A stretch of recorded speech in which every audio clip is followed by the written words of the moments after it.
આ સ્ટીકર પહેલાં અલગ હતું, આલ્કર કંપનીવાળાએ કાંઈક આ રીતના મારીને આપ્યું છે. જો હાવ સિમ્પલ મારીને આપ્યું. પહેલાં તો ભાઈ પ્રીમિયમ હતું, કાંઈક આ રીતના આવું હતું, સિલ્વર કલરનું નામ 2 વાળું. હજી પન્ની પણ ન ઉતારી એટલે ભાઈ થોડુંક તો દુઃખ થાય જ. તે તમને બતાવું કેટલી જગ્યા આ રીતના. જો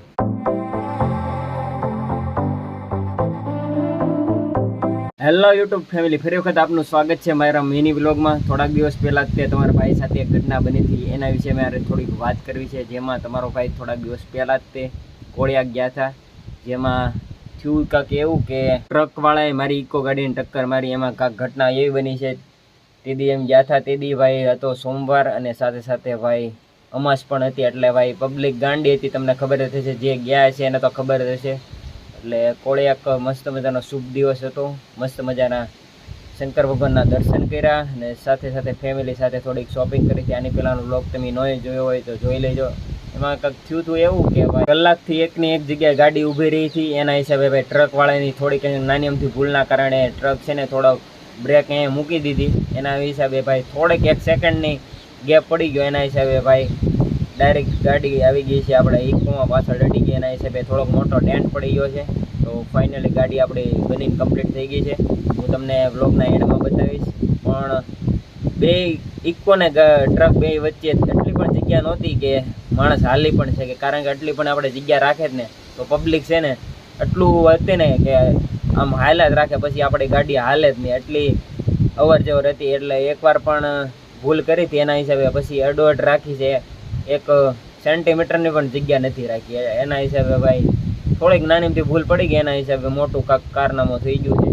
એ ઘટના બની પછી તરત જ તે ડમ્પરવાળો નીચે ઉતરો અને એને ભૂલ હતી એ સ્વીકારી. મારી પાસે ફૂલ વિડીયો પડ્યો છે, તમારી જોવાની ઈચ્છા હોય તો તમને હું નેક્સ્ટ વ્લોગમાં બતાવીશ. પણ હું એટલા માટે નથી બતાવતો કે મારે પણ એવી ઈચ્છા નથી કે ટ્રકવાળો બદનામ થાય અને એનો નંબર પ્લેટ એમાં બતાવી છે વિડીયોમાં. એના હિસાબે ભાઈ હું નથી બતાવતો. મેં પણ એની પાસે 1 રૂપિયો પણ નથી લીધો કે એ માફી માગે એટલે મેં એમ કે હશે હાલો જે થયું એ થયું, જવા દીધો.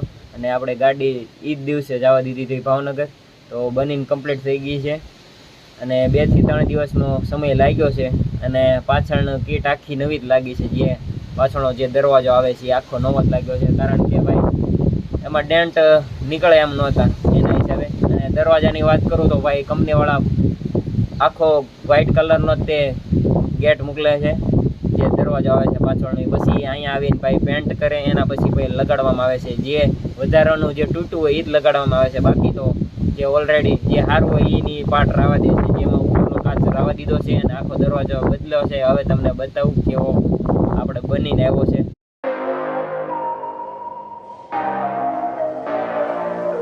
ભેળ બનાવવાની પ્રોસેસ શરૂ છે.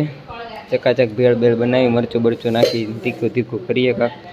અને ભાઈ ઘરનો જ તે સેવડો છે એટલે કંઈ વાંધો નથી. આપણે દૂધની પવાલીમાં બનાવવા જઈ રહ્યા છીએ, જેમાં ડુંગળી નાખી દીધી છે, ટમેટા નાખી દીધા છે, મરચાં અને હવે કાતરી નાખવી છે. મસાલો જે આવે છે આપણે બેસિક રીતના નાખી દીધો છે, ધાણા જીરું, મીઠું, મરચું બધું છે. હવે આપણે મમરા નાખવી છે, પછી આને મિક્સ કરી નાખશું એટલે આપણે તૈયાર. ઉપરથી લીંબુ નાખશું એવું લાગશે તો, અને થોડુંક મોરસ પણ નાખી દીધી છે, જેથી બહુ ખાટું લાગે નહીં, કારણ કે કાતરી લીંબુ આવ્યું એટલે. તો ફાઇનલી મિત્રો આપણી ભેળ બનીને તૈયાર થઈ ગઈ છે. ચકાચક જો કલર આવી ગયો છે ગાંડો. બાકી તમને ઇકો જો આખો નવો જ છે. હજી પન્ની પણ ન ઉતારી એટલે ભાઈ થોડુંક તો દુઃખ થાય જ. તે તમને બતાવું કેટલી જગ્યા આ રીતના. જો પન્ની પણ ન ઉતારેલી એવી કેટલી જગ્યા છે. બાકી તમને ક્યારેક હરખાને બતાવી. ઉમરા તોડી એવું છું, હવે કદાચ શાક બનશે અથવા તો કઢી બનશે. કપાસ સોંપવા માટે આપણે છાં પાડી દીધા છે અને હવે એમાં આપણે ખાતર નાખવાનું છે. તો ફટાફટ આપણે ખાતર નાખવાની શરૂઆત કરીશું.